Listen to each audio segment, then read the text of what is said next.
Hey y'all, it's Ashley here at the Realm of Comics, where we discuss everything comics, graphic novels, and manga. And today I wanted to highlight 5 more middle grade novels for y'all to check out. Either if you're reading them or you know a younger reader that enjoys middle grade graphic novels, or you just have somebody in your life that enjoys middle grade graphic novels. I've been reading a lot of them, and so I decided to add 5 more to my list of recommendations, which I feel like there's going to be a part 3 and a part 4 and a part 5 and a part 6. Like, I just keep going with this, and as I read more, I'm going to be doing more recommendations. But there are 5 titles that I didn't highlight the last time that I did this, which I will link that video up in the card symbol above, that I would like to highlight now. So let's go ahead and jump in so this video is not too long. So the first one that I have is Invisible, and this was written by Cristina Diaz-Gonzalez, and it was illustrated by Gabrielle Epstein. I was familiar with Gabrielle Epstein because of the work that was done with Babysitter's Club, and the artwork in this was absolutely gorgeous, and so I'm glad that Gabrielle was on this project. Invisible is an interesting middle grade graphic novel because in the beginning of it, you're seeing the principal interview these kids, and you have no idea the context of what happened and why the kids are actually being interviewed. What you end up finding out is that all of these kids are being made to do community service because the principal wants to make it their initiative to have everyone in the school do community service, and these are a group of students who have not completed their community service. So something happens while they're completing community service and they're being interviewed about it, but you have no idea why that happens. And just in the beginning, you see the interviews, and then it switches over to like, okay, well, they're doing community service. You have no idea what transpires.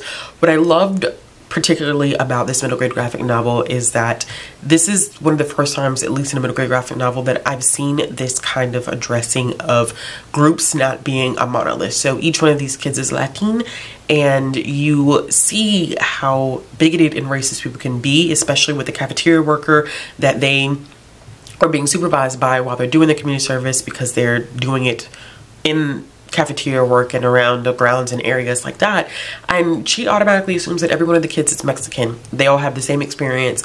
They don't have any differing opinions, life experiences, personalities, dreams, hopes, wishes, goals, fears, none of that.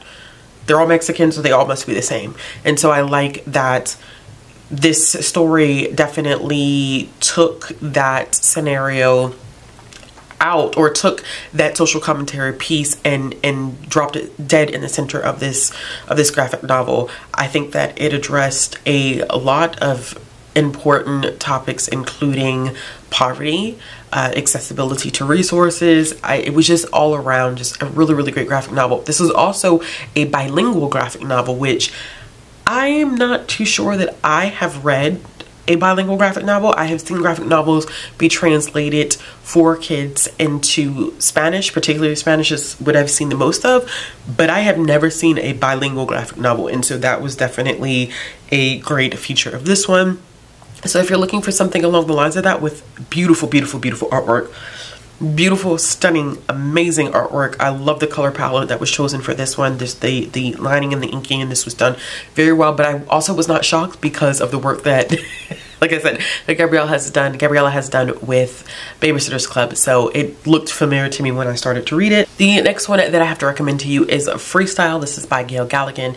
This is a very fun and refreshing middle grade graphic novel. It focuses on a main character by the name of Corey, who is part of this dance crew. He's been part of this dance crew for a long time, but he ends up getting in trouble with his parents for not keeping his grades up, and so he has to get a tutor, and that means that he misses sessions with his dance crew, and they're competing. This is the last time that they'll be able to compete together as a dance crew before they're all pretty much shipped out to different public high schools in the city.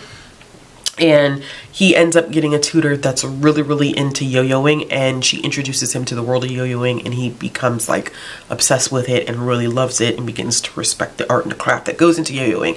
I think what I really appreciate about this graphic novel is that Gail creates these flawed characters, which I love to see in middle grade graphic novels, or middle grade in general, because it teaches kids that no one is perfect. and that there's room for people to make mistakes, and you learn from your mistakes and you do better. And none of these characters are 100% perfect in this whatsoever. They all make mistakes, especially when we look at it from the friendship dynamic, especially with Corey, and like being transparent and being honest with his friends about like, hey, this is what I have going on, this is what I'm currently doing. He's not as transparent as he should be, and so it causes a lot of rifts. And you have friends who are trying to be like dominant personalities and trying to lead without listening to others and their opinions and their thoughts and their feelings. It just was really, really great, and I really, really appreciated that. In terms of the artwork, y'all, the artwork in this was amazing because you're looking at two like very physical activities. You're looking at a dance crew and yo-yoing, and the artwork was drawn in a way where it was easy to watch the flow of the dance crew, or easy to watch someone doing, you know, all these neat and cool tricks with the yo-yo. I'm very particular about how motion is drawn in any of my graphic novels, comics, or manga, and I like it when it's neat and crisp and clean and makes it feel as though there's actual movement on the page. I always get stressed when it becomes too muddled or too chaotic, and this was just like the perfect balance, and I really appreciated that. The one thing that I would like to point out about this one in particular is that there have been Muslim reviewers who say that Galligan does a great job in introducing a character that wears a hijab, but there are some minor issues with just certain elements in reference to that character. I'd say nothing that's like glaringly bad, but just small things that Galligan could have done to make it even more authentic. The next one that I'm going to talk about is one that I've already talked about. I just did my quarter one wrap up, and I talked about this one in the quarter one wrap up. So if you hadn't had the chance to check out that wrap up, please check it out. I'll be sure to leave that in the card symbol above. I have Stargazing, and Stargazing was absolutely beautiful. Beautiful. So it's a graphic novel that focuses on two characters, Christine and Moon. And they are both from the same suburban Chinese American community. This is another one that kind of touches on that groups are not a monolith. I think that Invisible did it more, I don't want to say heavy-handed because heavy-handed is not the right. I think that Invisible did it in a more direct way, whereas I think Stargazing kind of insinuated the whole conversation about no group being a monolith, but we see a little bit of that in this. But Christine and Moon end up becoming really close friends because Moon and her mother have to move into a spare kind of like housing unit that Christine's parents own because they need somewhere to live. And the two become really, really close, and they're very like much so like a balancing of friendship overall when it comes full circle. But in the beginning you can see how much Moon really means to Christine in terms of giving her a different perspective of what it's like to live, because Christine lives in a more rigid household where she, you know, schoolwork and playing her instrument is, you know, it's about preparing for the future, where Moon's mother is a little bit more laid back and just kind of like chill. And so Moon is able to do things like, you know, paint her toes, and Christine is not supposed to paint her toes or her fingernails, and so it's different. And so Moon provides her with that different experience that she's looking for. But things end up happening. I can't really detail because it's a spoiler, but things end up happening, and Moon confesses to Christine that she gets these visits from celestial beings, and they are telling her that she's not from the planet Earth. And so there's a reason why that's happening, and it comes to a place where Christine has to be there for Moon in the way that Moon had been there for Christine. And so their friendship dynamic is not perfect. There are a lot of ups and downs in their friendship, but trust me when I say it ends up coming full circle, and it was beautifully done. Very emotional, but beautiful, gorgeous artwork, which I expect nothing less of. But beautiful, gorgeous artwork that really helped evoke the emotion of the story itself. The next one that I want to recommend, I'm surprised I didn't recommend in my initial middle grade recommendation videos, and this is Katie the Cat Sitter by Colleen A.F. Venable. And Stephanie Yu was the illustrator, and Brandon Lamb was the colorist on this project. I was not going into this expecting it to be as cute as it was. As a matter of fact, I went in not really knowing much about it.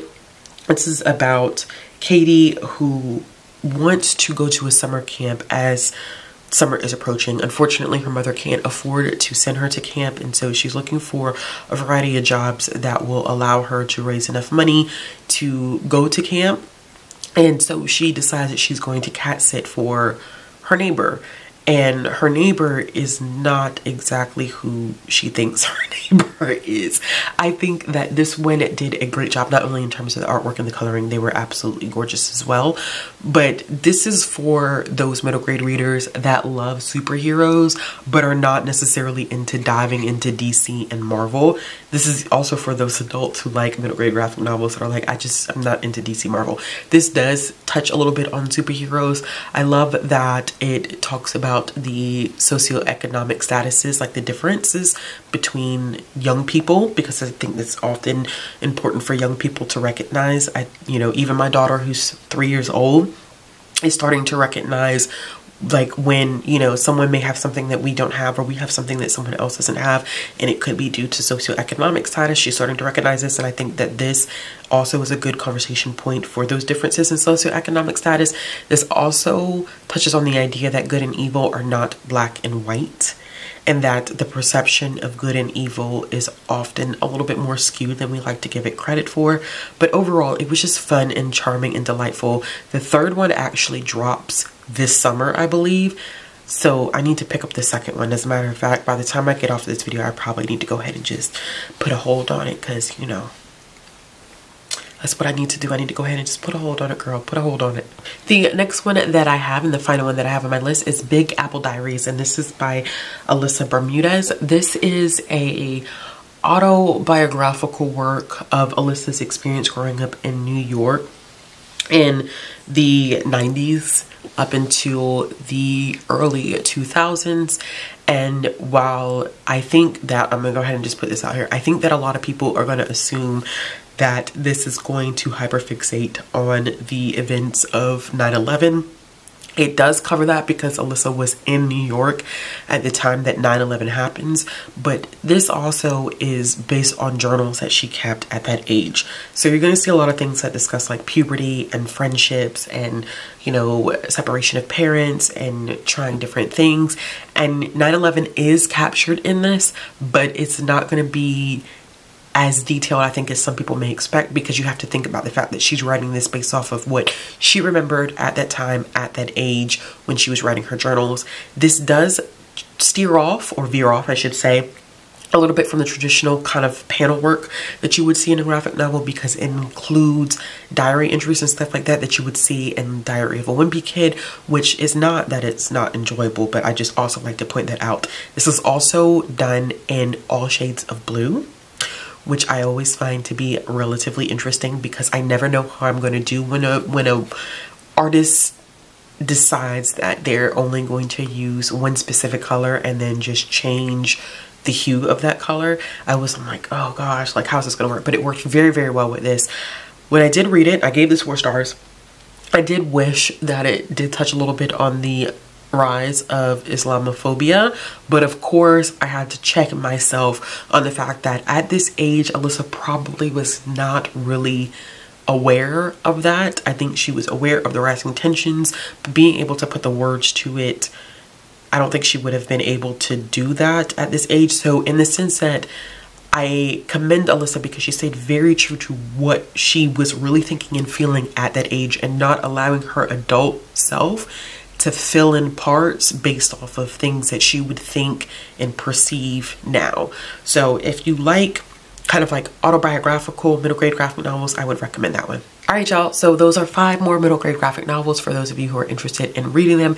As always, if you like this video, give it a thumbs up. If you're interested in seeing more content from me, click the subscribe button, hit the bell for notifications, and I will be back with another video soon.